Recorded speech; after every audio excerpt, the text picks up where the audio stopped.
Navi Mumbai police स्थानकास रात्री उशिरा महाराष्ट्र राज्याचे गृहराज्यमंत्री नामदार योगेशदादा कदम यांनी भेट दिली आणि ड्रग्स विरोधी कारवाया अधिक कडक करण्याच्या सूचना दिल्या।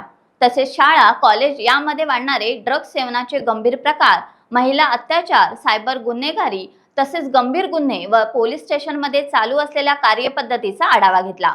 यासोबत पोलीस बांधवांसमवेत संवाद साधून विविध सोयी सुविधांबाबत विचारपूस केली व लवकरात लवकर गुन्हेगारी संदर्भातील अहवाल सादर करण्याचे निर्देश दिले।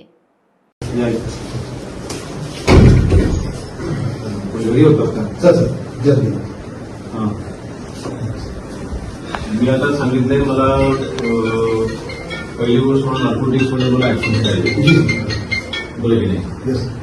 आपल्याकडे स्कूल आपल्याकडे कॉलेजेस आहेत, ड्रग्स जास्त आता हे एमडी असेल किंवा सगळ्या ह्या तरुणांमध्ये जास्त आहे बरोबर नाही। आता क्रिसमस आहे, 31 आहे, त्याच्यामध्ये ज्या काही पार्ट्या चालतात तिकडे स्ट्रिक्ट ऍक्शन घ्या। मी पूर्ण वेळ ह्याच्यामध्ये ऍक्टिव्ह असताना मी सगळं सहन करणार मी असं स्ट्रिक्ट आहे बरोबर नाही। दुसरी गोष्ट म्हणजे सायबरचं तुमचं कोण बघते, कदम कोणतरी आहेत बरोबर नाही,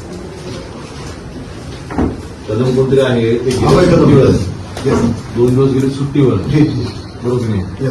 सुट्टीवर गेले तर 4 कोणाला देऊन गेले सर, 4 जो रेग्युलर ऑफिसर डिटेक्शन ऑफिसर केला डिटेक्शन ऑफिसर कोणाकडे सर डे ड्युटी करून गेले आणि एक ऑफिसर सर आपले परमनंटला गेले होते, त्यांनी 35 वर्षापूर्वीचा सर मॉडलचा आरोपी पकडला बोलले मला। पण सायबरचं तुमचं मला रेकॉर्ड हवं आहे। येस तुमच्या पोलीस स्टेशनमध्ये सायबरचे जे गुन्हे आहेत ते किती आहेत येस बरोबर की नाही, ऍक्शन्स किती आहेत येस ते म्हणायला पाहिजे। येस मला माहिती पाठवा रात्रीपर्यंत सकाळपर्यंत पाठवा येस बरोबर। ऑफिशियल ईमेल करा। येस।